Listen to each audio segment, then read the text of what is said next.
It's already 4:01. I think we are good to go with the session. So good evening, everyone.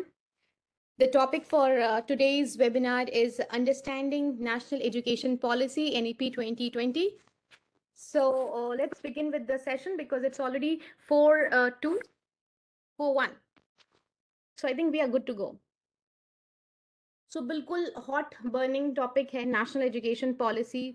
और अब तक हम लोग काफ़ी कुछ देख चुके हैं इस पॉलिसी के बारे में। रोज every day we are coming across capacity building programmes and professional development programmes, जहाँ पे हमें रोज एनईपी क्या है और कैसे एग्जीक्यूट होगा अपने करिकुलम में, इसके बारे में हम बात करते हैं। आज एक पैनोरामिक व्यू से हम देखने वाले हैं एनईपी को, एक हेलीकॉप्टर व्यू जिसको कहते हैं। बिल्कुल ऊपर से देखेंगे व्हाट एग्जैक्टली एनईपी इज और इसके क्या क्या पिलर्स हैं, ताकि एक बार ब्रश अप हो जाए हमारा अंडरस्टैंडिंग ऑफ एनईपी। बिल्कुल ही सरल इजी वे में, बिल्कुल सटल वे में, कोई इसको बहुत एग्जॉस्टिव नहीं बनाया है। सारी इंफॉर्मेशन जो स्कूली स्तर पे ज़रूरी है हमारे लिए, उस लेवल पे ही इस प्रेजेंटेशन को बनाया है, ताकि ज़्यादा एग्जॉस्टिव ना हो पाए। और जो एज टीचर्स हमें ज़रूरत है, सीबीएसई के तहत हमें जिस चीज़ की ज़रूरत है, बस उन पॉइंट्स को ही यहाँ पे आज के वेबिनार में हम डिस्कस करने वाले हैं।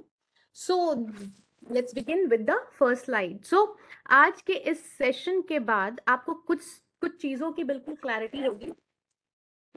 तो क्लैरिटी किस किस बात पे होगी? तो ऑब्जेक्टिव आज के सेशन का क्या है? To develop an understanding of the following points. So जो प्रीवियस एजुकेशन सिस्टम हमारा इंडिया का था, उसके ऊपर हम कुछ बात करेंगे। प्रीवियस एजुकेशन सिस्टम से हमारा मतलब है कि जो एनईपी के आने के पहले का जो सिस्टम जो हम कुछ दिन पहले तक फॉलो कर रहे थे, उसके ऊपर थोड़ी सी बात करेंगे।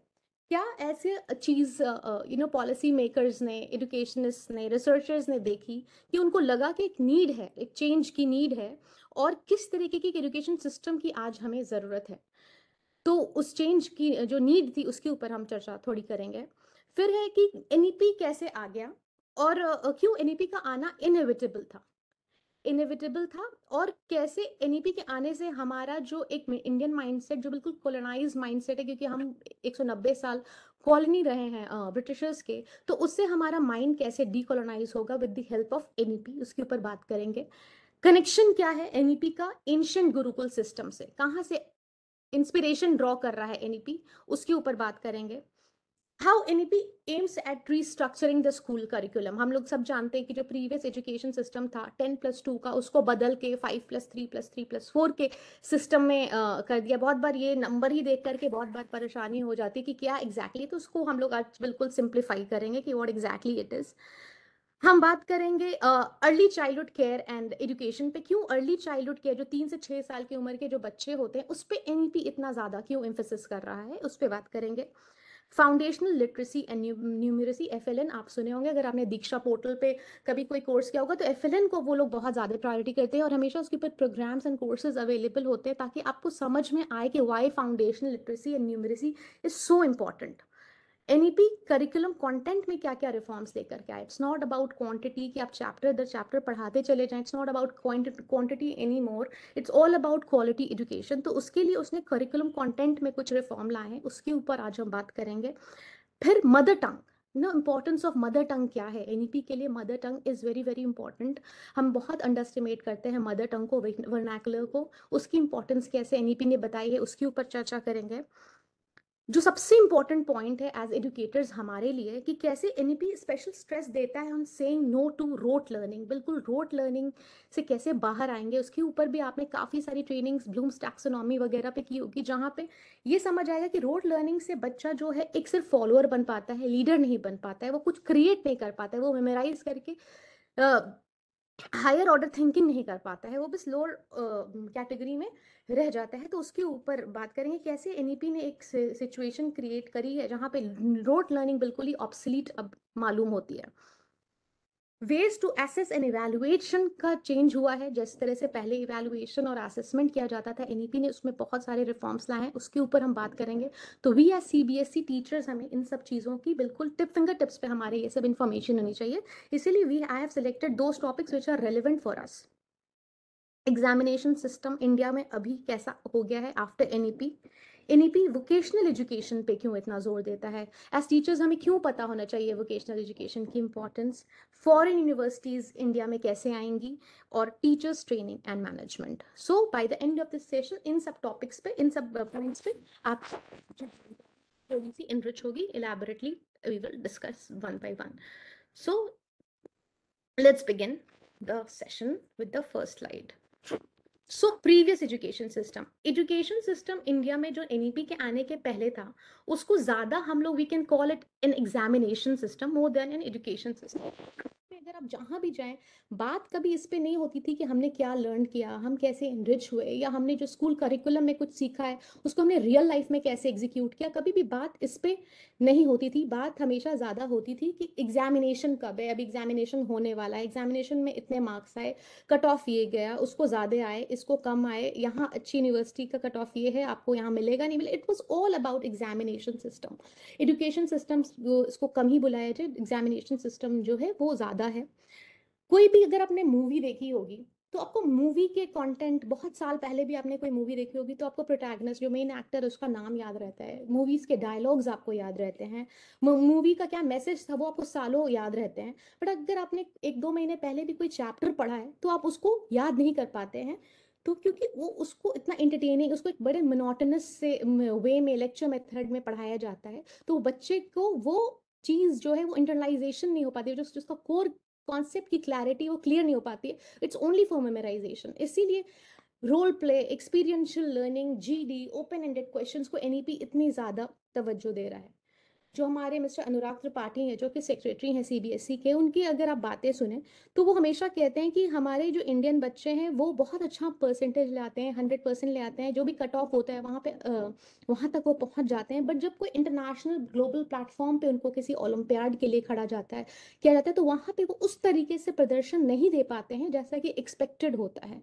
तो ये इसके पीछे का रीजन ये है कि बहुत ही यूनिलैटरल वे में, एक ही तरीके के सिंपल ब्लिंकर हेडेड अप्रोच के साथ बच्चों को पढ़ाया गया है, जहाँ पे बच्चों को सिर्फ और सिर्फ एक चैप्टर समझाया जाता है, जहाँ पे उसको रटना है, उसको रट के उसको जो जितनी अच्छी तरीके से वापस गिव बैक करता है पेपर पे, उसको उस हिसाब से मार्क्स आते हैं, उसका परसेंटेज होता है, कट ऑफ होता है, और वो, लेकिन क्या वो एक रियल लाइफ सिचुएशन के लिए रेडी होता है? नहीं, वो रेडी नहीं हो पाता है। तो इन सारी चीजों को मद्देनजर रखते हुए ऐसा लगने लगा कि एनईपी का आना वॉज इनएविटेबल। सो जब इतने सारे इस तरीके की बैकग्राउंड क्रिएट हो गई, जिसको बिल्कुल हम सरल भाषा में समझ रहे हैं, जब क्रिएट हो गई तो अब लगा कि एनईपी का तो आना निश्चित है, और एनईपी आ गया। एनईपी इसलिए इनएविटेबल था क्योंकि हमें एजुकेशन सिस्टम को लर्निंग सेंट्रिक बनाना था, कि बच्चे कुछ लर्न करें, इनरिच हों, और रियल लाइफ प्रॉब्लम्स के लिए, क्योंकि रियल लाइफ प्रॉब्लम्स ही बच्चों को झेलनी है। एग्जामिनेशन में जो सम्स आते हैं वो they are only to assess you, but उनको रियल लाइफ में एग्जीक्यूट कर पाए, इस वहां वो सक्षम हो, ये एनईपी का कंसर्न है। सो एग्जाम सेंट्रिक से ज्यादा लर्निंग सेंट्रिक अप्रोच एनईपी कहता है कि लेनी होगी, और हमें focus should be on delivering quality education. हर हाल में क्वालिटी एजुकेशन हो। क्वालिटी एजुकेशन का मतलब क्या है? कि बच्चा जिंदगी जीने के लिए सक्षम हो। अगर आप मूवी देखें तारे ज़मीन पर, थ्री इडियट्स, हिंदी मीडियम, सारी की सारी चीज़ें जो हैं वो एग्ज़ाम के अराउंड बिल्ड बिल्ड की हुई हैं, उसके थियोरेटिकल नॉलेज के ऊपर बिल्ड की हुई हैं। तो जो प्रेवलेंट जो एग्जामिनेशन सिस्टम था before the coming of NEP, बड़ा कोलैटरल डैमेज कर रहा था, जहाँ पे बच्चे की पोटेंसी को, या उसकी क्वालिटी को, या उसकी स्किल को, या जो उसके इंडिविजुअल ट्रेड्स है, उसको बिल्कुल भी कंसिडर नहीं किया जा रहा था। तो एनईपी को लगा कि अब इन चीज़ों को अगर हम नहीं हाईलाइट करेंगे तो हमारे जो जनरेशन है उसका बहुत ज़्यादा नुकसान हो जाएगा, और इंडियन एजुकेशन सिस्टम को एनईपी की बहुत ज़्यादा ही ज़रूरत थी। तो जो जहाँ पे बच्चों को थोड़ी सी ऑटोनॉमी दी जाए, कि वो सब्जेक्ट चूज कर पाए अपने इंटरेस्ट, अपने स्किल की। कोई बच्चा बहुत अच्छा पेंटर है, मगर उसको कंपेल किया जा रहा है उन सब चीज़ों को करने के लिए जिसमें उसकी बिल्कुल भी रुचि नहीं है, तो एनईपी ने कहा कि ये बिल्कुल ज्यादती है एक बच्चे के साथ, और एजुकेशन सिस्टम को इस तरीके से फ्लेक्सिबल बनाना पड़ेगा कि जिसका जो एप्टीट्यूड, जिसका जो स्किल, जिसका जो पोटेंसी हो, उसको हाईलाइट किया जाए, और वीकनेसेस को एवरेज किया जाए, और स्ट्रेंथ को स्ट्रेंथन किया जाए। बिल्कुल बच्चों को ऑटोनॉमी दी गई है एनईपी में कि अपने हिसाब से सब्जेक्ट चूज करें। और instead of gaining knowledge from lecture method and बड़े बड़े बुक से, उनको रिसर्च करने के लिए, उनको बड़े बड़े ग्रुप्स में इंटरैक्ट करने के लिए पीयर ट्यूटरिंग, पीयर लर्निंग और अपने आइडियाज़ को ओपनली एक्सप्रेस करने की ऑटोनॉमी दी जाए, जिससे बच्चे खुलकर जी सकें, खुलकर एक्सप्लोर कर सकें। इनोवेशन बहुत ज़्यादा इंपॉर्टेंस दी गई है, नेशनल एजुकेशन पॉलिसी में बहुत ज़्यादा इंपॉर्टेंस दी गई है। टेक्स्ट बुक और टीचर के मेथड से ज़्यादा अच्छा उन्होंने बताया कि ये एक रिसर्च इंफॉर्मेशन करें लाइब्रेरी बुक से, और उसको अपनी तरीके से इंटरप्रेट करें और शेयर करें क्लास में, और टीचर्स इसमें बिल्कुल फैसिलिटेटर का काम करें।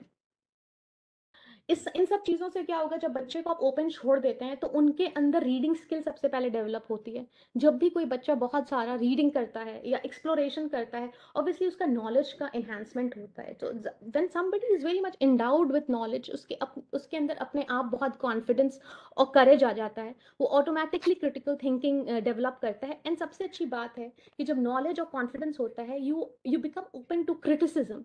तो इन सब क्वालिटीज़ को एनईपी को लगा की ज़रूरत है हमारे एजुकेशन सिस्टम को, क्योंकि गॉन आर दोज डेज कि जब हमें ब्रिटिशर्स के लिए क्लर्क्स पैदा करने थे, जहाँ पे हमें फॉलोअर्स क्रिएट करने थे।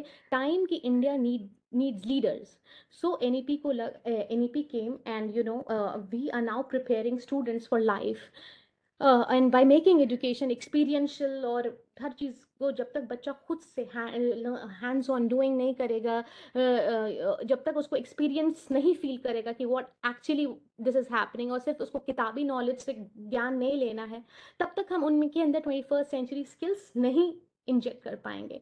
सो actually we have to prepare students for life by making education very very experiential, making it art integrated, and instilling 21st century skills in students. ये सारी चीज़ जब हम करेंगे तो ऑटोमेटिकली बच्चा जो है critical, creative thinker, creative reader, analytical skills उसके अंदर डेवलप होंगे, और जो भी उसने इस तरीके से खुद से अपने पोटेंसी और अपने कॉम्पिटेंसी और अपने स्किल के बल पे जो नॉलेज को प्राप्त किए, उसको वो बहुत खुशी से अप्लाई करेगा प्रैक्टिकली अपनी रियल लाइफ में। और जब वो जो स्कूल करिकुलम में पढ़ाई हुई चीज़ को वो अप्लाई करेगा प्रैक्टिकली रियल लाइफ में, तो obviously we will create more of leaders and very very less of followers. So NEP कहता है कि हमें बच्चों को बिल्कुल खुल के पढ़ाइए उनको, जैसे कि previous education system Gurukul system में पढ़ाते थे, जहाँ पे बच्चों को आप वेरियस फील्ड ट्रिप्स पे ले जाइए। अगर हिस्ट्री का है कुछ फील्ड ट्रिप, तो आप उसको उनको म्यूजियम ले जाइए, साइंस का है तो लैब्स ले जाइए, बोटानिकल गार्डन ले जाइए। We can take them to planetarium, excavation site, और जहाँ पे बच्चों को मौका मिले उन सब चीज़ों से बिल्कुल सामने सामने उसको देखने का, उसको टच करने का और वहाँ से नॉलेज लेने का, और उनको चांस मिले to interact with knowledgeable and experience people in various field which will make them collaborators, critical thinkers and communicators. ये ही अल्टीमेट एम है आपके एनईपी का। तो जो गवर्नमेंट है या एजुकेटर्स हैं या पॉलिसी मेकर्स हैं, इवन साइकोलॉजिस्ट और रिसर्चर्स हैं, वो रियलाइज किए कि जो प्रेवलेंट एजुकेशन सिस्टम है जो कि एनईपी के पहले का है, वो बिल्कुल ही ऑब्सलीट एंड इररिलेवेंट है, एंड देयरफॉर एनईपी का जो एडवेंट था वो इनएविटेबल था। तो ये आपका बैकग्राउंड नॉलेज है कि क्यों एनईपी का आना जरूरी था। अब एक्चुअली में एनईपी क्या है, इसके ऊपर हम चर्चा करते हैं कि व्हाट एक्चुअली एनईपी इज।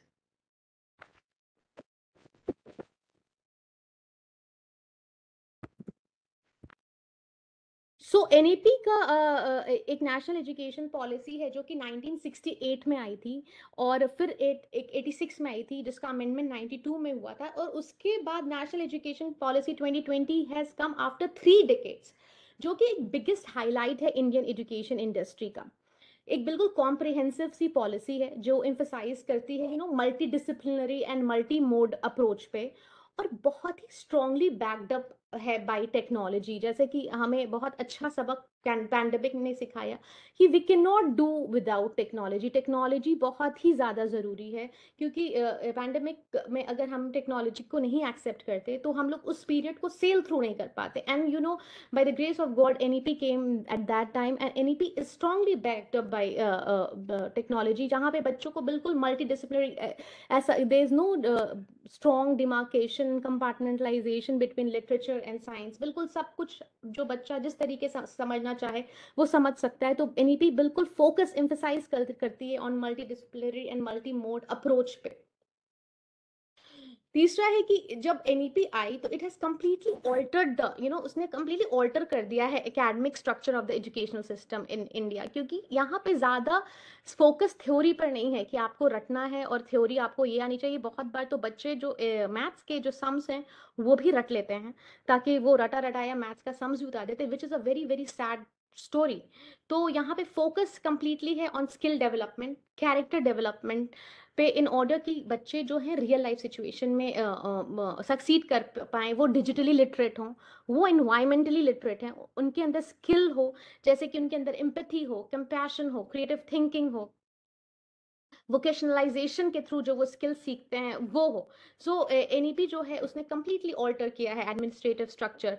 पहले के टाइम में दो ही वोकेशन होते थे, डॉक्टर्स और इंजीनियर, या तो बच्चा डॉक्टर बनेगा या इंजीनियर बनेगा। But after the coming of NEP और after coming of the pandemic, बहुत सारे new new vocations, new new professions आप सुनते हैं जो कि हमने कभी फ्यू बैक में कभी सुना नहीं था। जैसे now kid they want to become animators, या यूट्यूबर्स बनना चाहते हैं, डेटा साइंटिस्ट बनना चाहते हैं, आर्टिफिशियल इंटेलिजेंस में जाना चाहते हैं, या बहुत सारे वोकेशंस हैं जिनके नाम भी हम नहीं जानते हैं, वो अब they have taken the front seat.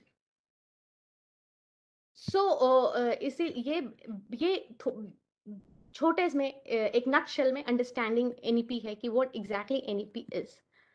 Now we will see कि एनईपी की नीड क्या थी, क्यों अचानक से एनईपी की हमें इतनी ज्यादा नीड लगने लगी, कि लगा कि अगर एनईपी नहीं आता तो सिचुएशन हमारे कंट्रोल से बाहर चली जाती। तो यहाँ पे क्या है कि एनईपी जो है वो बहुत स्ट्रांगली रीअसर्ट करता है on the importance of Indian knowledge, जिसको हम लोक विद्या भी कहते हैं, along with scientific methodologies in curriculum and pedagogy. बस ये नहीं है कि पॉलिसी जो है वो इंपॉर्टेंस देती है कि इंडियन नॉलेज होना चाहिए या लोक विद्या होनी चाहिए, वो बहुत स्ट्रांगली प्रोपोगेट करती है कि कैसे एवरीथिंग जो भी आप करिकुलम या पेडागोजी कर रहे हैं उसमें बच्चे के अंदर एक साइंटिफिक टेम्परामेंट हो। जो भी आप स्ट्रैटेजी ले रहे हैं वो it should be backed up by scientific methodology. कोई भी ऐसी चीज ना हो जो साइंस से बैक्ड अप नहीं है, हर चीज में तर्क हो, बच्चों को क्लैरिटी हो कि अगर ये चीज हो रही है तो this is backed up by science. तो इंपॉर्टेंस ऑफ इंडियन नॉलेज और विद्या अलॉन्ग विद साइंटिफिक टेम्परामेंट है, ये पॉलिसी बहुत स्ट्रॉन्ग साइंटिफिक टेम्परामेंट पे, और साइंटिफिक टेम्परामेंट पे भी आपने बहुत सारी कैपेसिटी बिल्डिंग प्रोग्राम्स और वेबिनार्स अटेंड किए होंगे, कैसे हम बच्चों में scientific, they should know the why behind everything. So वो इंटरलाइजेशन हो और फिर उसका रियल लाइफ में एप्लीकेशन हो। ये एनईपी एक बिल्कुल ही हिस्टोरिक डॉक्यूमेंट है और इसने ऑल अक्रॉस द वर्ल्ड बहुत ही ज्यादा प्रेजेस भी लिए हैं। और ये इंडिया को, सबसे जो इम्पोर्टेंट बात है, ये लिबरेट करती है इंडियंस को from the clutches of a neo colonial mindset. जो हमारे अंदर एक माइंडसेट है to look up to the westerners, और वेस्टर्न कल्चर को हम लोग बहुत ज़्यादा इंपॉर्टेंस देते हैं and we try to replicate them, तो उससे ज़रा सा यहाँ पे हमें वो बताती है कि that is not the correct way. You should be very very proud of the Indian rich Indian past that you had. So जितनी भी आप चीज़ें देखेंगे एनईपी की, वो बहुत ज़्यादा इंडियननेस हमारे अंदर एक बॉन्ड क्रिएट करवाना चाहती है इंडिया से। और there should be a conscious awareness of one's roles and responsibility in a changing world. जब तक हम अपने आप को, अपनी कंट्री को नहीं बदलेंगे, कुछ भी नहीं हो सकता है। तो जब तक आप अपने रूट्स को लेके प्राउड नहीं होंगे, अपने रूट्स की आपको जानकारी नहीं होगी, तब तक कुछ नहीं हो सकता है। तो एनईपी का बहुत ज़्यादा फोकस है। ये एक ऐसी पॉलिसी है जिसकी वैलिडिटी या स्कोप या मेथड्स है कि कोई भी जो डिस्पैरिटी या डिसजंक्शन है between the curriculum and everyday social reality, वो खत्म हो जाए। जो भी करिकुलम में आप पढ़ाते हैं, जो भी स्ट्रैटेजी से आप पढ़ाते हैं, मेथडोलॉजी आप लेते हैं, पेडागोजी आप लेते हैं, और बच्चा स्कूल में जो भी सीखता है वो उसमें और एवरीडे सोशल रियलिटी में कोई अंतर ना हो। ये ना हो कि वो क्लासरूम में जो दुनिया जी रहा है वो विपरीत दुनिया जाके बाहर जी रहा है। बिल्कुल उन दोनों में सिमिलैरिटी हो, कोई भी डिससिमिलैरिटी ना हो। जो भी उसने क्लास में सीखा है, रोल प्ले से सीखा है, उसने ग्रुप डिस्कशन से सीखा है, उसने आर्ट इंटीग्रेशन से सीखा है, अगर रियल लाइफ में वैसी उसको सोशल प्रॉब्लम आती है तो वो बिल्कुल उसको रिप्लिकेट करके वहां पे उसको उतार के उस सिचुएशन में विक्ट्री प्राप्त करता है। इसका बहुत ज़्यादा फोकस है। इनोवेशन पे बहुत ज़्यादा फोकस है कि बच्चे बहुत सारा इनोवेशन करें। इसीलिए अगर आप एनुअल पेडागोजिकल प्लान अगर आप जानते हो, बनाया होगा कभी, तो उसमें इनोवेशन एक बहुत ही इंपॉर्टेंट डिस्क्रिप्टर है जिसको सीबीएसई ने बहुत ज़्यादा इंपॉर्टेंस दी है। जहाँ पे every school they have appointed innovative ambassador. NITI Aayog establish करती है एक अटल टिंकरिंग लैब, जहाँ पे बच्चे बिल्कुल खुल के अपना रिसर्च वर्क करते हैं और तरह तरह के इन्वेंशंस करते हैं। तो इनोवेशन पे एनईपी का बहुत ज़्यादा है। रोट लर्निंग से बिल्कुल छुटकारा प्राप्त करके आपको खुल के बच्चों को हर चीज़ को एक्सप्लोर करने का मौका देना है, और एज टीचर्स हमें उसको फैसिलिटेट करना है अपने नॉलेज से। सो एनईपी एक ऐसा एजुकेशन सिस्टम क्रिएट करना चाहती है जो कि बिल्कुल रूटेड हो इंडियन एथॉस में, बिल्कुल उसका रूट्स जो है इंडियन एथॉस में हो, और बच्चों को ट्रांसफॉर्म, ये जिम्मेदारी हो कि that they have to transform India. एक बिल्कुल भारत का ट्रांसफॉर्म्ड इमेज उन लोगों को क्रिएट करना है, equitable and vibrant knowledge society create करनी है। ये बच्चों की जिम्मेदारी है कि जहाँ पे वो equitable and vibrant knowledge society create करें, और हमारी जिम्मेदारी है कि हम उनको प्रोवाइड करें हाई क्वालिटी एजुकेशन, और इंडिया को हम, और जो फ्यूचर के बच्चे हैं जो कि एनईपी द्वारा जिनको नॉलेज हम देंगे, वो इंडिया को एक ग्लोबल नॉलेज पावर हाउस बना सकें। यही विजन है एनईपी का आइडियली। और करिकुलम और पेडागोजी जो भी है वो इस तरीके से हम क्रिएट करें कि बच्चे को बहुत डीप सेंस ऑफ रिस्पेक्ट हो towards the fundamental duties and constitutional values. जो हमारी सिविक्स की बुक होती है, बड़ी पतली सी बुक होती है, तो उस तरीके से बच्चे हम बहुत कुछ फंडामेंटल राइट्स एंड ड्यूटीज सिर्फ एग्जाम के सेक के लिए रखते हैं और लिख करके भूल जाते हैं। They are not, they do not know what these things are. वो उसको संजीदगी से नहीं लेते हैं। तो हमें बहुत ही एक कॉन्शियस एफर्ट बताना है कि they take lot of pride in being an Indian, they are well endowed with the fact fundamental duties हमारी क्या हैं और हमारे कॉन्स्टिट्यूशनल वैल्यूज क्या हैं। तो एनईपी बार बार कह रहा है that we should enlighten our kids with the idea कि what exactly NEP is talking about Indian, and उनको बहुत ही कॉन्शियस अवेयरनेस हो कि अपने रोल्स एंड रिस्पॉन्सिबिलिटीज की towards our country. Moving on to the next slide.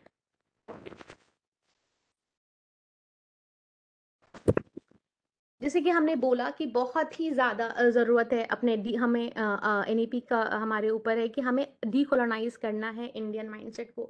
जब Britishers यहाँ पे आए थे हमें फॉलोअर्स बनाने के लिए, ऑब्वियसली उनको उनका कोई भी इरादा नहीं था कि हम में से कोई लीडर्स हो। तो उन्होंने जो एग्जामिनेशन सिस्टम क्रिएट किया, या उन्होंने जो असेसमेंट इवेलुएशन सिस्टम क्रिएट या रिक्रूटिंग सिस्टम क्रिएट किया, it was only to get followers out of us, जो उनका काम कर सके, जो उनके उनके बताए हुए रूल्स को फॉलो कर सकें। ऑब्वियसली उस माइंडसेट से कंट्री हमारी डीकोलोनाइज कभी नहीं होगा हमारा माइंडसेट। तो एनईपी जो आया है उसका बहुत स्ट्रॉन्ग फोकस है कि हम टीचर्स, बच्चे और जितने भी स्टेक होल्डर्स है, we need to take pride in our own country, ancient past में लें, वहाँ से इंस्पिरेशन ड्रॉ करें और बिल्कुल डीकोलोनाइज करें। इसमें टीचर्स क्या कर सकते हैं, जो भी इंडियन टेक्स्ट है, जिसका एनईपी अगर आप पढ़ेंगे, उसकी टेक्स्ट पीडीएफ पढ़ेंगे, तो उसमें बहुत सारा आइडियाज दिया हुआ है। जैसे कि for example that is coming to my mind, जैसे हितोपदेश है, जटाका टेल्स है, या पंचतंत्र है। तो जो भी हम लोग बच्चों को अगर इंग्लिश लिटरेचर या लैंग्वेज की बात करें, तो जो टेक्स्ट हम देते हैं उनको कॉम्प्रिहेंशन के लिए, ऐसे के लिए, तो हम we all most of the time we take it from the English authors. तो वहाँ पे आप बहुत छोटा छोटा स्टेप्स कर सकते हैं कि जहाँ पे आप पंचतंत्र का कॉम्प्रिहेंशन डालें, उस कॉम्प्रिहेंशन को पढ़ने के दौरान, उसका क्वेश्चन आंसर सॉल्व करने के दौरान कहीं ना कहीं वो पंचतंत्र से, या फिर आप वो they will be acquainted, they will understand what it is. या फिर जो समर वेकेशन या विंटर वेकेशन की हॉलीडे होती है, उसमें आप क्रिटिकल एनालिसिस इन सारी टेक्स्ट बुक्स का दे सकते हैं, जो कि बच्चों को इंडियन पास्ट के बारे में बताता है। वेस्टर्न स्कॉलर्स के बारे में बच्चे जरूर जान जाएंगे व्हेन दे ग्रो अप, लेकिन उनको अपने रूट्स के बारे में पहले पता होना चाहिए। Children should be well endowed कि कि हमारी जो ग्लोरियस पास में तक्षशिला यूनिवर्सिटी की हिस्ट्री, या नालंदा यूनिवर्सिटी की हिस्ट्री, या जो हमारे स्कॉलर्स हैं, आर्यभट्ट हैं, Chanakya, Maitri, Gargi, to name a few, इनके बारे में उनको बिल्कुल क्लैरिटी होनी चाहिए कि व्हाट एग्जैक्टली इट वाज, और ताकि उनको ये पता हो कि इंडियन जो कल्चर था हमारा वो बहुत ही रिच है, and we don't have to look to the west to get something from there. हमारे पास खुद का ही बहुत ट्रेजर है। सो एनईपी और एंशियंट गुरुकुल सिस्टम में एक बहुत स्ट्रॉन्ग कनेक्शन है। एनईपी ने बहुत सारा इंस्पिरेशन ड्रॉ किया है एंशियंट गुरुकुल सिस्टम में। तो जब एंशिएंट गुरुकुल सिस्टम में एजुकेशन शुरू होती थी, जब बच्चा पहली बार अपने गुरुजी के साथ ज्ञान प्राप्त करने जाता था, तो वो उपन्याय सेरेमनी हम लोग उसको कहते थे, जहाँ पे वो बिगनिंग ऑफ द पीरियड होता था, जहाँ पे टीचर के साथ बच्चा रहने के लिए जाता था, और ताकि वो बहुत सारे फील्ड्स में ना मास्टरी हासिल कर सके, और ये एट द एज ऑफ 5 ही शुरू हुआ करता था गुरुकुल सिस्टम में। तो एनईपी जो है वो कहता है कि ब्रिटिश ब्रिटिश एजुकेशन सिस्टम ने हमारा काफी नुकसान किया है, जहाँ पे बच्चों को या स्टूडेंट्स को एक रिसोर्स देखा जाता था कि वो बड़ा होकर के किसी के लिए कुछ काम कर सके। लेकिन एनईपी कहता है कि humans should be treated as free thinking, independent, और जिनको sensible sensible being, rather than उनको रिसोर्स ना समझिए, उनको free thinking independent human being समझिए, क्योंकि ये बिल्कुल एंशिएंट कल्चरल एथॉस के अगेंस्ट है कि किसी ह्यूमन बीइंग को आप रिसोर्स समझते हैं, उनको आप ह्यूमन बीइंग की तरह ट्रीट कीजिए। और ये बहुत ही स्ट्रॉन्ग अटेम्प्ट है एनईपी का टू डिकोलोनाइज इंडियन एजुकेशन। और हमें एनईपी एक रोड मैप देता है जहां हम रिक्लेम कर पाए अपनी इंडियननेस, और रीआर्टिकुलेट कर पाए कि वो कैसे ग्लोबल लीडर बनेगा। तो अब, और एनईपी का बहुत स्ट्रॉन्ग एम है कि वो एक लिंक स्टैब्लिश कर पाए स्कूल एजुकेशन में एंड नीड फॉर सोसाइटी, जो भी सोसाइटी की अभी नीड है वही एजुकेशन सिस्टम उसको प्रोवाइड करे। मेरी कंट्री की कुछ नीड है, हम उसको ना फुलफिल करके कुछ और ही एमलेसली किसी चीज के लिए बच्चों को पढ़ाएं, तो वो again it would not serve the country. तो एनईपी कहता है कि there should be a direct link between school education and need for society. पहले तो हमें ये समझना पड़ेगा कि नीड फॉर सोसाइटी क्या है, हमारी कंट्री की अभी नीड क्या है, और फिर हमें एजुकेशन सिस्टम को उस तरीके से घुमाना पड़ेगा, ताकि हमारी जो है, जो कंट्री की नीड है, जो सोसाइटी की नीड है, उसको हमारा जो फ्यूचर जनरेशन है फुलफिल कर पाए। हमें यंगस्टर्स को एजुकेट करना है इस फील्ड में कि हमारी सोसाइटी प्रोग्रेस करे एंड ऑफ द डे, इन सब चीजों के लिए, to achieve this competency based model for teachers and teaching through a tenure track system and continuous professional development। obviously अगर हमें बच्चे को इतनी सारी चीजें देनी है, तो हमें टीचर्स का प्रोफेशनल डेवलपमेंट को कराना पड़ेगा। what exactly is, what exactly are the ways, the strategies, the methodologies, the curriculum, the pedagogy क्या होगी, ये तो पहले आपको टीचर्स को ही बताना होगा, तभी ये चीज आप जनरेशन में लाएंगे। That's why today we are key here कि सीबीएसई ने इतने सारे कॉम्पिटेंस, ये capacity building programs, professional development programs इसीलिए लाए हैं, ताकि टीचर्स को पता हो कि एग्जैक्टली करना क्या है। Without all these programmes and workshops we won't be able to understand कि what is expected out of us. जब हमें पूरा एक पेनोरामिक व्यू और उसके अंदर की इंट्रिकेसीज पता होंगी, then we will be equipped with the knowledge that is needed कि हम अपने फ्यूचर जनरेशन में कैसे एनईपी को लागू कराएंगे।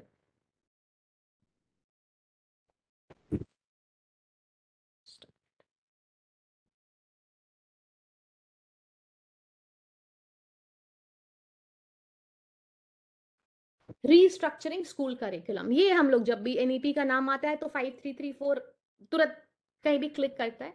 तो restructuring school curriculum to make it more relevant for society and to meet the needs of student at different stages of their development, बिल्कुल रेलेवेंट बनाने के लिए 10+2 रेलेवेंट नहीं लग रहा होगा, इसलिए इसको 5+3+3+4 के फॉर्मूले में किया गया है। इसमें क्या होता है कि 5 इयर्स का जो फर्स्ट 5 इयर्स जो है वो फाउंडेशनल है, वो एज 3 से शुरू होता है और 8 साल की उम्र पे खत्म होता है। जो पहला जो 5 ईयर का जो चंक आप देखते हैं वो 3 साल की उम्र से शुरू होता है और खत्म होता है 8 साल की उम्र पे।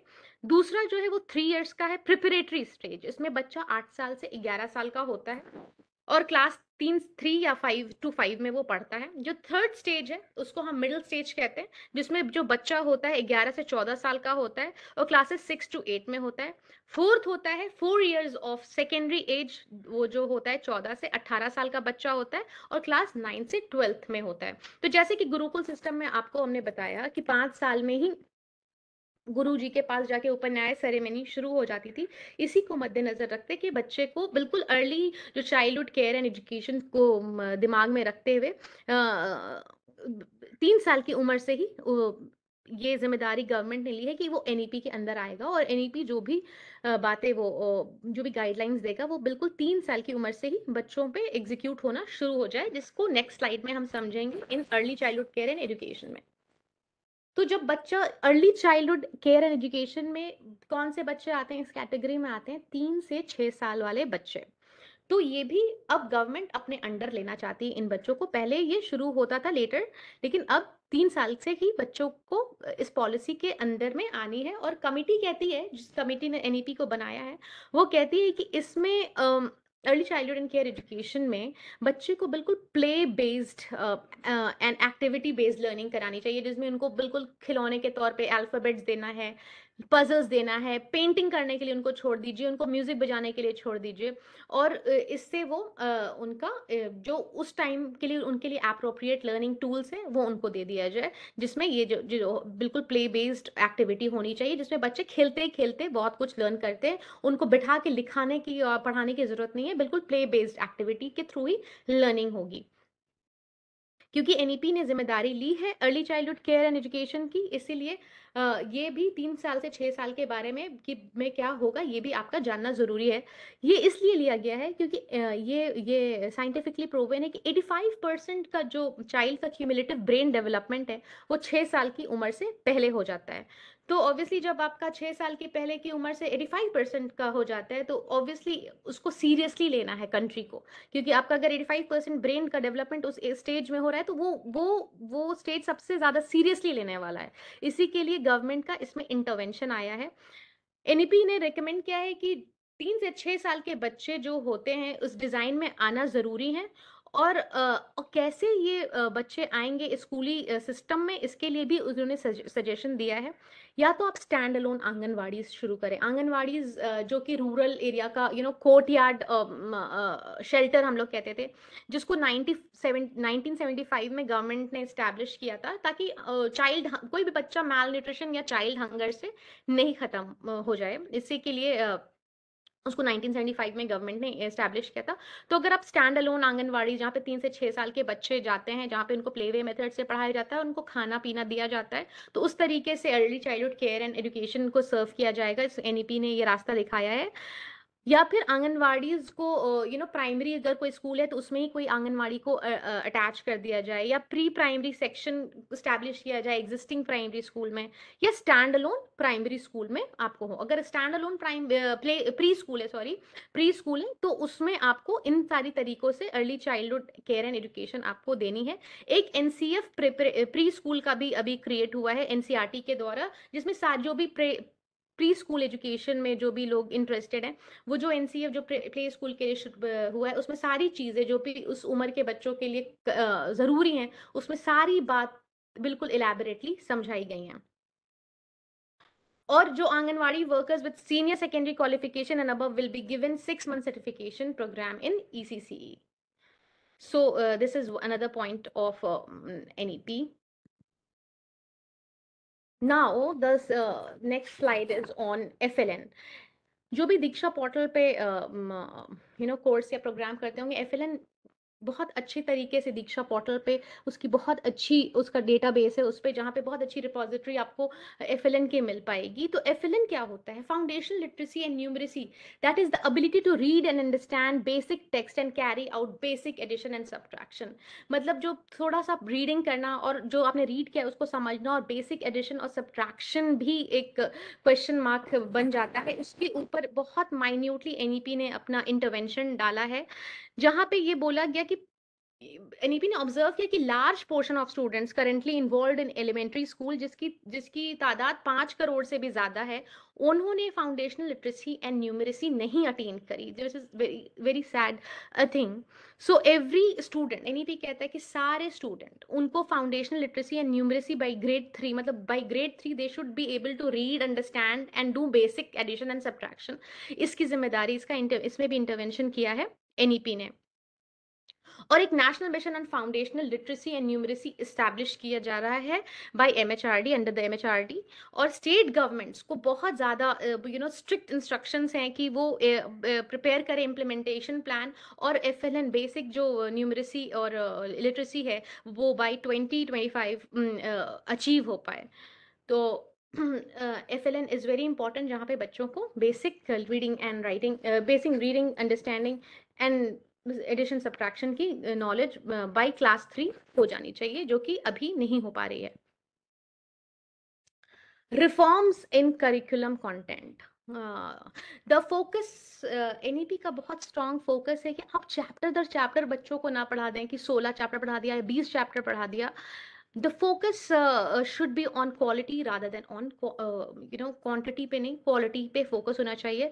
करिकुलम लोड जो है हर सब्जेक्ट में रिड्यूस करना चाहिए और ऐसे करिकुलम को रिफॉर्म करना है कि एसेंशियल कोर कंटेंट वो ऐसे हमें बनाना है कि वो फैसिलिटेट करे, वो अलाउ करे critical thinking, discussion and analysis based learning. बिल्कुल भी नहीं कि बच्चा 20 चैप्टर पढ़ रहा है बट उसका कोर कॉन्सेप्ट किसी भी बात में क्लियर नहीं है। अगर आप उसको कोई भी उसमें से निकाल के चीज देते तो वो उसकी एनालिसिस इवैल्यूएशन नहीं कर पा रहा है। आप कम पढ़ाएं, आप चैप्टर को कटिल करके, but the focus should be on completely on quality education. कि बच्चे का कोई भी कॉन्सेप्ट है तो वो उसको उसके ऊपर क्रिटिकली अगर कोई उसको ग्रिल कर रहा है तो वो क्रिटिकली उसको उसका जवाब दे पा रहा है, उसकी एनालिसिस बेस्ड लर्निंग हुई है उस टॉपिक पे। और student should be given lots of autonomy, वो खुद का फैसला कर पाए, उनको बहुत फ्लेक्सिबिलिटी और choice in subject of study देनी चाहिए। खास के सेकेंडरी स्कूल में उनको बहुत ज़्यादा फ्लेक्सिबिलिटी की ज़रूरत होती है।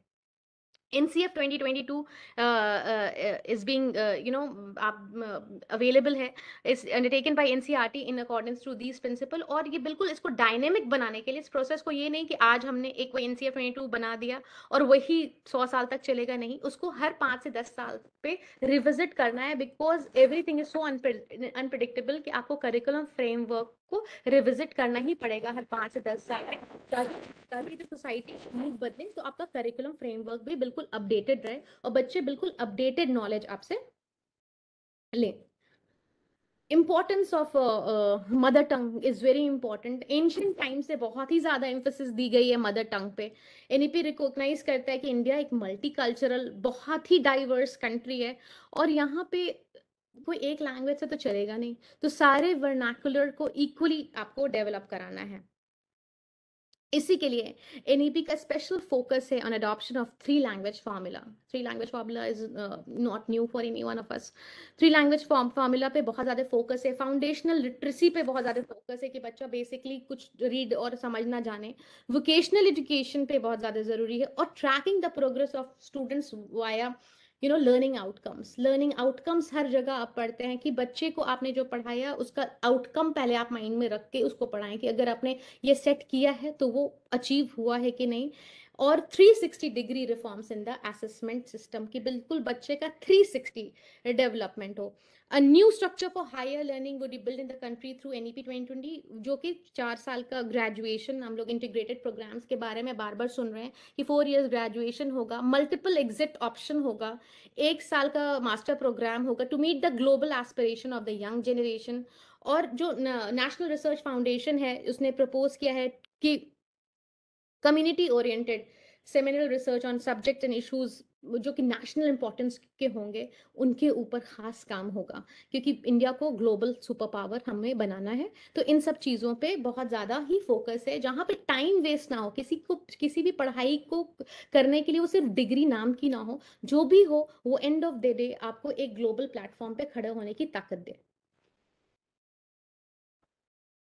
Digital education, very very important. It has become post covid especially very very important. We have realized that we cannot live without technology, चाहे आप इसके कितने भी demerits के बात करें, it's inevitable, ये आपके सिस्टम में आपको एक्सेप्ट करना ही पड़ेगा। तो एनईपी स्ट्रेस करता है the need to develop alternate mode of college education. Alternate education, college education pandemic एक आई ओपनर की तरह आया कि अगर स्कूल्स बंद हो जाते हैं और आप फिजिकली एजुकेशन नहीं प्राप्त कर पाते हैं तो आपके पास बिल्कुल एक alternate mode of quality education होना ही चाहिए। तो several intervention have been taken जहाँ पे डिजिटल एजुकेशन को इंक्लूसिव बनाया गया है, हमें उसको इंक्लूड करना ही है। जहाँ पे हमें two way audio and video interface होना चाहिए हर स्कूल में। Two way audio and video interface होना चाहिए, जहाँ पे ऑनलाइन क्लासेस अगर कोई भी अनफॉर्सीन कंडीशन आ जाती है तो टू वे आप ऑडियो वीडियो कीजिए, ताकि टीचर और बच्चे के बीच में कोई फिजिकल डिस्टेंस आने की वजह से लर्निंग में कोई हिंड्रेंस ना आए। आपको एक डिजिटल रिपोजिटरी बनानी ही पड़ेगी जहां पे आप सारा कोर्स वर्क रखें। आपका लेसन प्लान सॉफ्ट कॉपी में होना चाहिए, आपके क्वेश्चन आंसर सॉफ्ट कॉपी में होने चाहिए, आपके पास लर्निंग गेम्स होने चाहिए, साइमुलेशन होना चाहिए, ताकि आप वर्चुअल रियलिटी क्रिएट कर सकें। और teachers we are doing a good job कि अभी भी कोल्ड वेदर की वजह से कुछ स्कूल्स ऑनलाइन गए थे एंड कोई भी ग्लिच नहीं आई और सीमलेसली ऑनलाइन क्लासेस भी हुए हैं before the school reopened in the winter vacation. So we are technology doing very very good. So NEP का बहुत ही strong focus है on digital education, use of other channels such as television, radio, mass media in multiple language to ensure reach of digital content where little infrastructure is lacking. बिल्कुल आपको हर तरीके से multimedia सब everywhere you need to be equipped, ताकि जैसे कि कोई भी दूरी पैदा ना हो पाए लर्निंग में। वर्चुअल लैब्स और ई लर्निंग प्लेटफॉर्म्स के ऊपर बहुत ज़्यादा स्ट्रॉन्ग ये है। और एनईपी बार बार कह रहा है कि टीचर्स को ज़रूर ट्रेन करें कि वो कैसे high quality online content creators बन जाएं। अभी बहुत ज़्यादा ज़रूरत है स्कूल को कि हमारे teachers high quality online content creators बन जाएं। Many people are doing this, और ये एनईपी का स्ट्रॉन्ग सजेशन भी है for the good of the education system कि ऑनलाइन कंटेंट क्रिएशन हमें आनी चाहिए। यहाँ पे विद्या दान एक सीबीएसई का पोर्टल है, जहाँ पे कोई भी सब्जेक्ट में आप अच्छा कंटेंट बनाते हैं तो आप वहां पे दान कर सकते हैं। It is a portal, CBSE portal.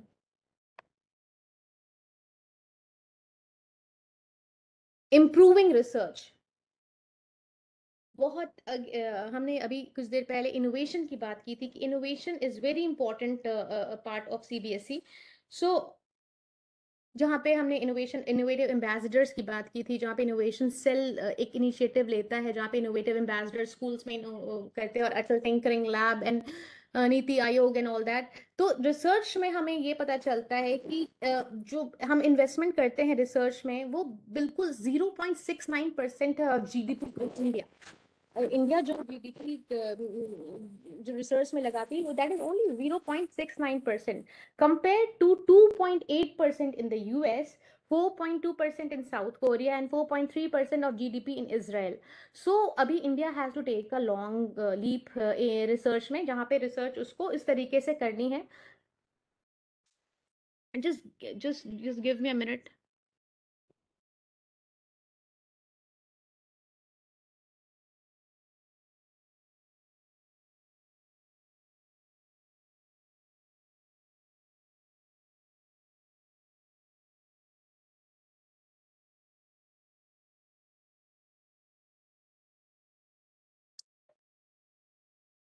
I'm sorry. So improving research करना है आपको जीपी में। We have to take a lot of leap, क्योंकि अभी हम बहुत कम इन्वेस्ट करते हैं रिसर्च में। तो एनईपी कहता है कि we have to go a long way in research.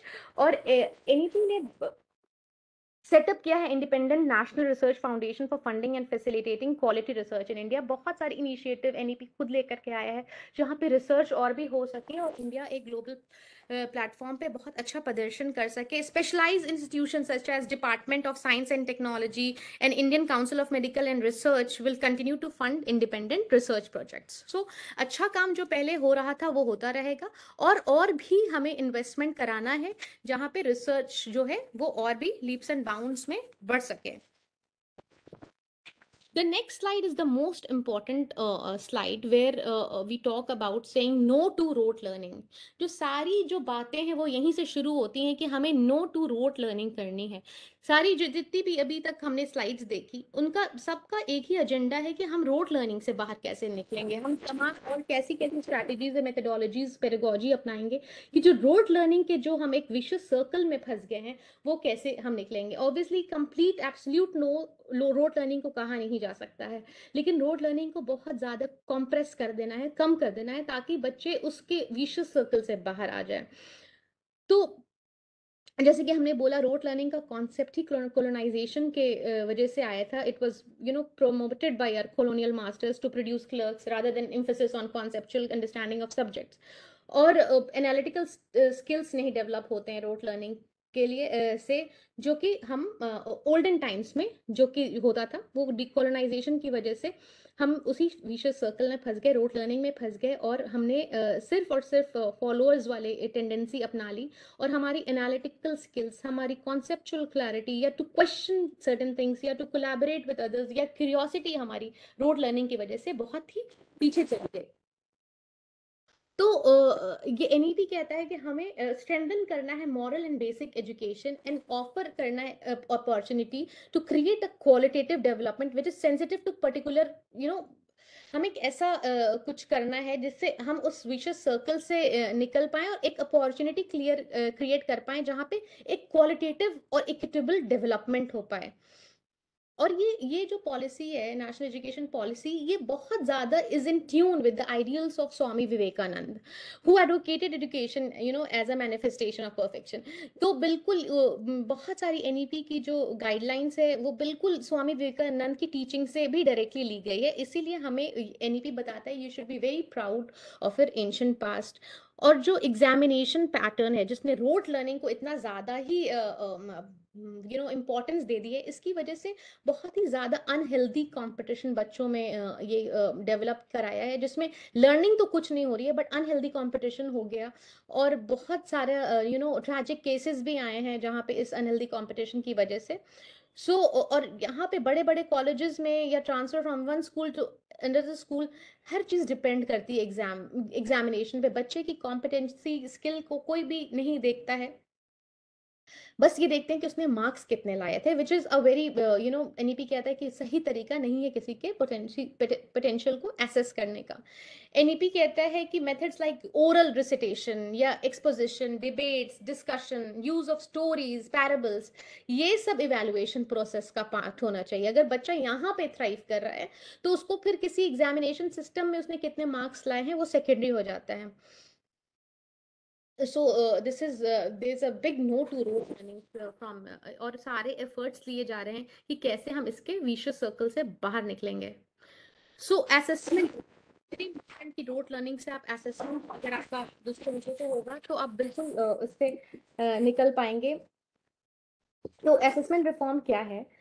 Coaching culture तो बहुत ज्यादा वाइड स्प्रेड हो गया है इंडिया में। आप छोटे बच्चे भी जो होते हैं वो कॉन्सेप्ट की क्लैरिटी तो उनको कहीं से भी नहीं होती है, बट वो कोचिंग कल्चर जो इतना ज्यादा प्रेवलेंट है कि सेकेंडरी स्कूल में जाते के साथ इट बिकम्स अ फैशन कि सब कोचिंग में जानते हैं। तो करंट नेचर जो secondary school examination entrance exam का है वो बिल्कुल कोचिंग कल्चर को प्रमोट करता है, जो कि स्टूडेंट लर्निंग को बुरी तरीके से हार्म कर रहा है। तो एग्जिस्टिंग सिस्टम जो है उसको रिफॉर्म की जरूरत है। एनईपी कहता है बोर्ड एग्जामिनेशन जो होता है वो टेस्ट करे कोर कॉन्सेप्ट्स को, और वाइड रेंज ऑफ सब्जेक्ट्स को वो इनकॉर्पोरेट करे। बच्चों को आजादी दी जाए सब्जेक्ट्स चूज करने की, और एग्जामिनेशन को 2 ओकेजन पे लिया जाए। ये उनको फ्रीडम बच्चों को दी जाए। To track students progress through their school experience, examination will be conducted in grade 3, 5 and 8। और एग्जामिनेशन जो होगा इन ग्रेड 3 वो बच्चे का वो जैसे कि हमने प्रीवियस स्लाइड में बोला कि foundational literacy and numeracy check करेगा, और उसका रिजल्ट जो होगा वो जरूर ऐसा होना चाहिए कि वो इम्प्रूवमेंट ऑफ स्कूल सिस्टम करे। National Assessment Center will be set up under the MHRD as a standard setting body for student assessment and evaluation. MHRD के अंदर एक नेशनल असेसमेंट सिस्टम आपको ये करना है जो बच्चे को एसेस उसके कोर कॉन्सेप्ट्स को करे, ना कि उसके रोटिफिकेशन पावर को करे कि उसने अच्छा रटा है, उसने अच्छा रट के लिख दिया है तो उस पर उसको 100 मिल गया, और किसी के अंदर स्किल और कॉम्पिटेंसी और पोटेंसी है तो उसने लेकिन उसको कम मार्क्स मिल जाए। इस तरह से असेसमेंट नहीं होगा। असेसमेंट भी बिल्कुल खुली तरीके से होगा जिसमें हमने आपको एग्जाम्पल दिया कि debates, discussion, open ended questions, GDs, role plays के थ्रू हो। अगर बच्चा वहां पे थ्राइव करता है तो notification takes a back seat. Examination system in India. So जो एग्जामिनेशन सिस्टम है इंडिया का वो बहुत सारे चेंजेस से गुजरा है फ्रॉम प्री ब्रिटिश एरा। तो यहाँ पे कुछ चेंजेस के बारे में हम आपको बताते हैं कि गुरुकुल सिस्टम में students were never asked to pass any formal examination, क्योंकि गुरुकुल सिस्टम को ऐसा लगता था कि लाइफ ने उनके लिए ज़्यादा एग्जामिनेशन, किसी मैथ्स के कोई सम्स को बना देने या साइंस के कोई फार्मूला से कुछ हल करने से ज़्यादा इम्पोर्टेंट जो होता है लाइफ में स्टोर्ड होते हैं टेस्ट बच्चों के लिए, तो उसके लिए हमें प्रिपेयर करना है। पब्लिक एग्जामिनेशन जो है वो एग्जिस्टेंस में आए ब्रिटिश पीरियड में, जहाँ पे परफॉर्मेंस मैट्रिक एग्जाम का जो था वो एंट्री यूनिवर्सिटी में एंट्री के लिए बहुत ज़्यादा ज़रूरी था। तो सारी जो बच्चे थे वो मेहनत क्लास 10th में कर लेते थे 98% लाने के लिए, ताकि उनको यूनिवर्सिटी में एडमिशन मिल पाए। तो सारा क्या था, एग्जामिनेशन सिस्टम था, एजुकेशन सिस्टम नहीं था। एग्जामिनेशन इन ग्रेड 1 to 8 जो था वो की स्टेट असेसमेंट प्रोसेस के तहत आएगा एनईपी के द्वारा, bye examining the students only in classes 3, 5 and 8। ये हमने 2-3 बार डिस्कस कर लिया है। The focus in the policy is on tracking performance based on learning outcomes. बिल्कुल जो आपने लर्निंग टारगेट जो लेसन प्लान में किया है, अगर वो अचीव हो गया है और बच्चा वो सारे स्किल और पोटेंसी अपनी दिखा रहा है, कॉम्पिटेंसी उसके अंदर डेवलप कर गई है, इसका मतलब कि आप बच्चे को एसेस करने के लिए बच्चा रेडी है, वो अच्छे उसमें उसके लर्निंग आउटकम्स उसने प्राप्त कर लिया है। The test will be on core concept and knowledge, higher order thinking and the application in real life situation. आप बच्चों को बिल्कुल रियल लाइफ सिचुएशन में अगर आपने डाला है, कोई प्रोजेक्ट आपने दिया है जहाँ पे उसने क्रिएशन के लेवल पे अपना नॉलेज यूज किया है, अपनी हायर ऑर्डर थिंकिंग यूज की है, और कोई रियल लाइफ सिचुएशन में वो बैंग ऑन आपकी सिखाई हुई जो चीज है वो उसको अप्लाई कर पा रहा है, इसका मतलब कि आप बच्चा सक्षम हो चुका है, आपने जो टारगेट सेट किया था वो बच्चे को अचीव कर सकता है। आर्टिफिशियल इंटेलिजेंस का हम यूज करते हैं कि अब प्रेवलेंट एग्जामिनेशन सिस्टम पे, जहाँ पे इंडिविजुअल के लर्निंग पाथ एंड टीचर्स के रिड्यूस, जहाँ पे बहुत बार टीचर्स भी बायस्ड हो जाते हैं कभी कभी, तो उसको भी एआई ट्रैक कर लेता है। और जो नेशनल टेस्टिंग एजेंसी है वो बच्चों का क्या एप्टीट्यूड है उनको वो भांप लेता है कि ये बच्चे का एप्टीट्यूड है, उसको क्या करना है क्या नहीं करना है, वो वो एनटीए आपके लिए करके देगी आपको। Next slide is vocational education. It's very very important. NEP कहता है कि जैसे कि हमने पहले भी बात करी कि पहले दो ही वोकेशन होते थे, या तो बच्चा इंजीनियर बनता था या डॉक्टर बनता था, उसके पास वोकेशन की बहुत ज्यादा क्लैरिटी नहीं थी, they were push to take science. Many student who wanted to go into arts, उनको ऑप्शन ही नहीं दिया जाता था आर्ट्स लेने का, क्योंकि उनको लगता था कि साइंस है या तो डॉक्टर बनना है या तो इंजीनियर बनना है। तो एनईपी कहता है कि by 2025 at least 50% of learners shall have vocational exposure through school and higher education, और every child is exposed to learn at least one vocation and be exposed to several more। एक vocation तो या तो carpentry है, organic farming है, मतलब there is a list जहाँ पे आप वोकेशन देख सकते हैं, बच्चा अपनी पसंद से वोकेशन चूज कर सकता है, और उसको बिल्कुल एक्सपोज तो करना है, उसके अंदर सीड्स तो जरूर डालना है। अगर उसमें वो बात होगी तो जरूर उसके अंदर वो ट्री उगेगा, वो अपने उस स्किल को और होन करेगा। बट एक ना एक वोकेशन से आप जरूर उसको आप एनईपी कहता है कि कराएं इंट्रोड्यूस। और एनईपी कहता है कि कोई हार्ड सेपरेशन नहीं होना चाहिए वोकेशन और एकेडमिक स्ट्रीम्स में, मतलब आप बच्चों के लिए टफ ना करें, बिल्कुल उनको ओपन एंडेड और मतलब खुला छोड़ दें, ताकि बच्चे के अंदर जो पोटेंसी वो किसी भी प्रेशर के अंदर आके खत्म ना हो जाए, दब ना जाए, बच्चा डर ना जाए, वो बिल्कुल ही खुल करके जी पाए, स्कूल को एंजॉय कर पाए, लर्निंग को लाइफ लॉन्ग ले पाए, और इसको अपने रियल लाइफ सिचुएशन में भी एग्जीक्यूट कर पाए। School students will have 10 bagless days in a year, जो कि काफी स्कूल्स ने शुरू भी कर दिए हैं, during which they are expose to vocation of choice. जो भी उनको वोकेशन है स्कूल बिल्कुल ओपन अप करे उसके लिए, और बैगलेस डेज हो जहाँ पे वो अपने वोकेशन चॉइस के वोकेशन को परस्यू करे। और this will be supplemented by experiential vocational learning from class 6 to 8। Class 6 से ही ये शुरू होगा, जहाँ पे एक फन कोर्स बच्चे को दिया जाएगा। एनईपी ने काफी स्ट्रेस ले किया है on recruiting adequate teachers of vocational subject to schools. जब तक टीचर नहीं होंगी वोकेशनल सब्जेक्ट्स की, तब तक बच्चा कुछ नहीं सीख पाएगा। तो काफी रिक्रूटमेंट हो रहा है स्कूल्स में, जिसमें teachers are well equipped with vocational subjects, और local eminent person or expert as master instructor in various subjects such as local arts, vocational craft, entrepreneurship, agriculture, or any other subject where local expertise exists to benefit students and help preserve and promote local knowledge. बहुत ही अच्छी बात है। हम लोग रोज अनाज खाते हैं, but हमें ये नहीं पता है कि एक फार्मर की जिंदगी कैसी होती है, वो किस तरीके के परेशानियों से गुजरता है, उसके लिए सीजन्स का क्या इंपॉर्टेंस है।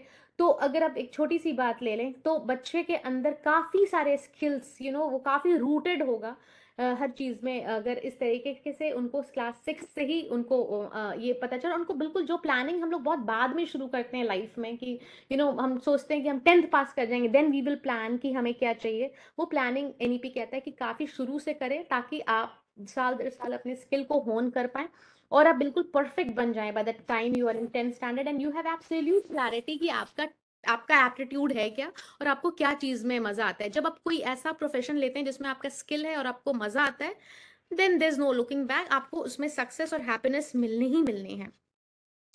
Now the next slide is, which is a very good news for India, is foreign universities कि जो हाई परफॉर्मिंग इंडियन यूनिवर्सिटीज है उनको इनकरेज किया जा रहा है कि वो दूसरे कंट्रीज में जाके अपना कैंपस लगाएं। बहुत प्राउड फील करने के लिए बात है इंडिया के लिए। सिमिलरली जो सिलेक्टेड टॉप ग्लोबल यूनिवर्सिटीज है वो उनको परमिट किया जा रहा है कि वो इंडिया में ऑपरेट करें। अभी बॉम्बे में शायद कोई यूनिवर्सिटी की बात हो रही है एस्टैब्लिश होने की फॉरेन, तो एक लेजिस्लेटिव फ्रेमवर्क होगा जो जो कि फैसिलिटेट करेगा इस प्रोसेस को, और इन यूनिवर्सिटीज को ये एग्जेम्पशन मिलेगा from regulatory and government norms, और इनको यहाँ पे ऑपरेट करने की ताकत ये वो मिलेगी, परमिशन मिलेगी। और इससे सबसे ज्यादा फायदा किसका होगा? हमारा होगा, क्योंकि हम फॉरेन जा करके पढ़ने की जरूरत नहीं पड़ेगी, हम इंडिया ही में फॉरेन यूनिवर्सिटीज से इनरिच हो सकेंगे, वहाँ का नॉलेज प्राप्त कर सकेंगे। सो एनईपी बहुत ही ज़्यादा, एनईपी ने बहुत ही बारीकी से काम किया है सारे एस्पेक्ट्स पे कि हमें हमारे फ्यूचर जनरेशन को जिस जिस चीज़ की ज़रूरत है वो उसको बड़ी आसानी से आसपास में ही मिल जाए। तो इतना माइन्यूट डिटेल्ड उन्होंने केयर किया है हमारे जनरेशन का कि किसी भी चीज़ की कमी ना हो, हर चीज़ बिल्कुल हमारे लिए सामने सामने हमें मिल जाए, जिसमें ये बहुत ही बड़ा एग्जाम्पल है of establishing foreign universities in India. Now, coming to the last and the most important slide is teachers training and management. तो एनईपी कहता है कि बीएड प्रोग्राम जिसको इंटीग्रेट किया जाएगा, जो कि बीएड प्रोग्राम जो 4 साल का बन जाएगा, जो कि बिल्कुल जिसमें high quality content, pedagogy and practical training दी जाएगी। टीचर्स को 50 आवर्स ऑफ ट्रेनिंग करनी है। Everybody knows, no there is no mystery about it. 25 hours in house and 25 hours COE, जिसके लिए हम यहाँ पे हैं। वो उनको ट्रेनिंग इसलिए दी जाएगी ताकि उनको इतने अच्छे से इंट्रिकेसीज बता दी जाए एनईपी की, इतने सारे माइन्यूट डिटेल्स उनको दे दी जाए कि एनईपी कैसे एग्जीक्यूट होगा, कि सारा का सारी वेबिनार, सारे capacity building programmes, even PRPs, everything is to inject the national education policy into the school curriculum and pedagogy and make India a knowledge super power, जो कि ग्लोबल प्लेटफॉर्म पे चमक। We have to transform Bharat, and इसकी सारी की सारी जिम्मेदारी जो है वो टीचर्स पे है। और एनईपी ने बहुत खुल के, बहुत ही खुले इसमें बताया है कि this can only be done through teachers, और इसीलिए इतनी हैंड होल्डिंग है, सीबीएसई की इतनी हैंड होल्डिंग है हर तरफ से, ताकि we know what actually national education policy is all about, और कैसे हम बच्चों में हायर ऑर्डर थिंकिंग डेवलप कर पाएंगे, कैसे हम बच्चों को रोड सिस्टम से निकाल करके उनको फॉलोअर्स नहीं उनको लीडर्स बनाएंगे, उनको उनकी उनकी उनकी क्षमता को हम कैसे एसेस करेंगे, कहीं ऐसा ना हो जाए कि किसी में पोटेंशियल और उसको हम ना जज कर पाए। तो हर तरह की पेडागोजी, हर तरह की स्ट्रैटेजी जो है हमें सीबीएसई सिखा रही है, ताकि हमारा जो हमारा विजन है एनईपी का वो सक्षम हो पाए, और we shine on the global platform. So this is what NEP is all about, जिसमें सबसे इंपॉर्टेंट रोल है टीचर्स का। That's why this is my last slide. I would like to say you the big thank you for being with me for an hour. Thank you so much.